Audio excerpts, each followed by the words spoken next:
In this lesson, I want to talk about the steps to being able to create the 360-degree process. And I'm going to be kind of strong with my language. It is absolutely irresponsible of the board to try and do a performance appraisal without a written process. Don't even try it. Even if you have HR representation on your board, use that expert to help guide you in creating a really solid 360-degree written process. First step in this process then is to strike an executive director performance appraisal committee. And this committee can be comprised of the board executive. It often mirrors the board executive and is often chaired by the chair of the board. Now the board is also may draw some members from the board at large, and if you have somebody who on your board has an HR background, has some expertise in managing a business, understands the nature of human resources, they can be an excellent member. You can also draw somebody with HR expertise from your staff team, HR director or manager inside your organization. They're not going to participate in the evaluation. They're going to help you create the process. And if nobody on the board is available and nobody inside the organization is paid staff, look to your broader outside community and say, who do we know who's an HR manager at a business down the road from you who might participate as a volunteer? They're not a non-board volunteer, but they're a volunteer to help you design this process. Now again, committee will set its terms of reference, so I'd refer you to an earlier module where we're talking about committee terms of reference, so making sure they get the committee terms of reference ironed out and approved by the board. This committee then has two major tasks. One is to develop a written policy for how the performance appraisal will be conducted. And the second one is to complete the performance appraisal of the executive director or CEO. So because it's a trial run or your first time through, it's very important that the committee continue on, do an evaluation of the process, get the executive director's feedback about how it went, even gather information from outside from anybody that participated in the process so that you can tweak and improve it after you've done your first test run through. It won't be perfect. It should be good if you follow the steps that are in this module. So the committee should start by reviewing the current performance appraisal process that's used with staff. So if there are other staff in your organization, it's important that you take a look at what is the policy around performance appraisals and how are they conducted. Chances are that you're not using a 360-degree process with your employees, but you still need to kind of inform yourself about what are some of the things that we need to consider in designing the 360-degree process for the executive director. So consistency is a good idea wherever it is possible. The executive director or CEO should also be tasked with asking other nonprofits in your community or in your sector for copies of their ED performance appraisal. Now, hopefully those performance appraisals are in writing, and hopefully they use some form of a 360-degree process. Don't be surprised if you see 5 different performance appraisals written processes and that they're all significantly different. We are just kind of on moving ground, shifting ground in this whole area, and it's we're still learning how to do this better. What I'm describing to you is absolutely best practice. It's what all nonprofits should be using, but our practices have kind of not caught up sometimes to some of the right ways or best ways of doing things. So having had the information from inside the organization and also some samples from outside the organization, review them in your committee meeting and say, what are some of the steps that we want to use to be able to create this process? And make sure at this stage that you're engaging your executive director. He or she, chances are, have done more performance appraisals than a board will ever do in its lifetime. And so this is assuming we have a fairly experienced executive director. If they're not experienced as a manager, they have access to other managers who have. So your executive director or CEO is an absolutely core source of information about how we can do this well and what other organizations use.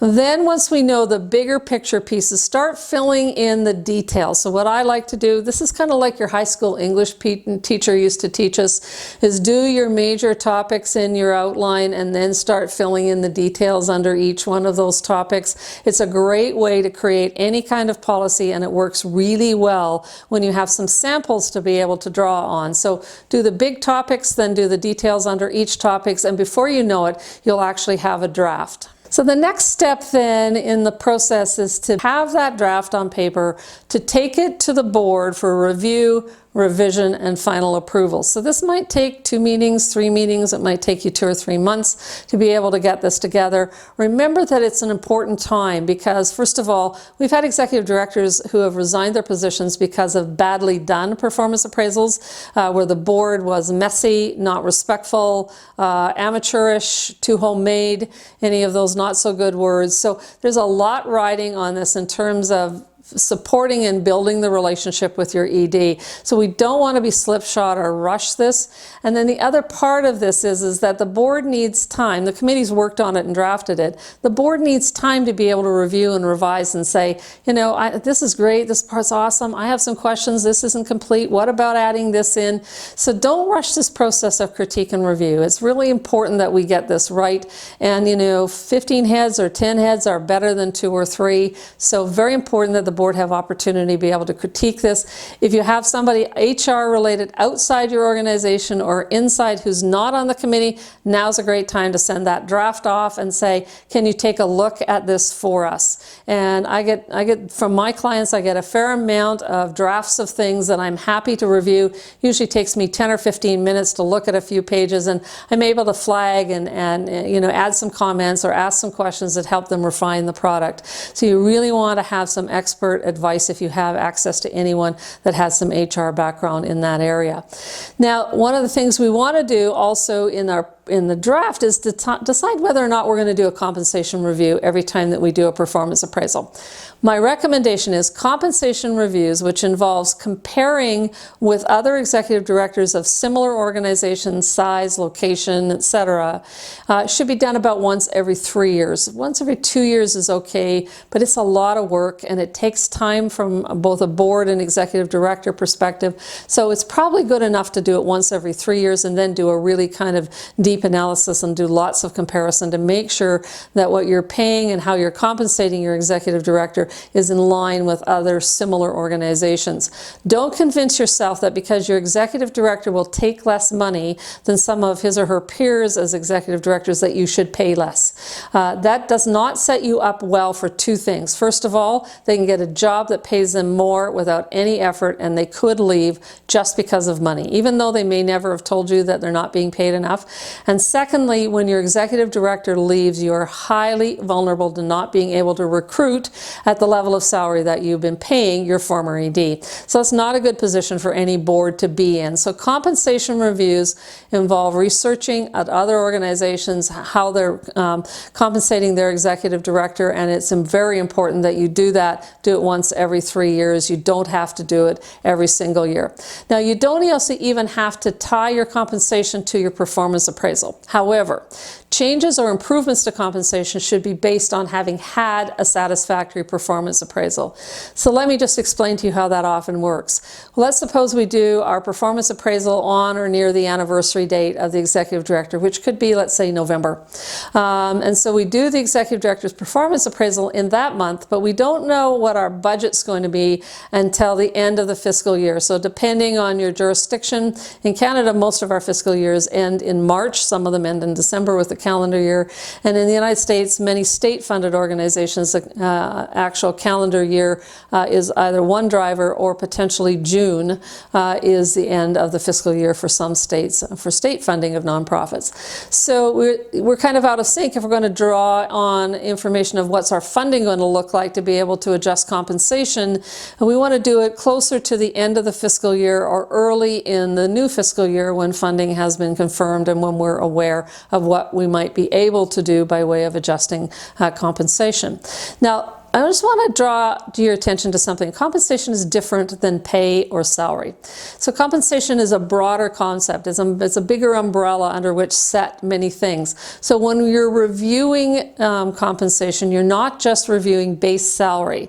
Let's look at some of the things that you should ask about. Salary and bonuses, or salary and other forms of compensation that are monetary. Benefits, what kinds of extended health care do you have? What kinds of vacation entitlements do you have?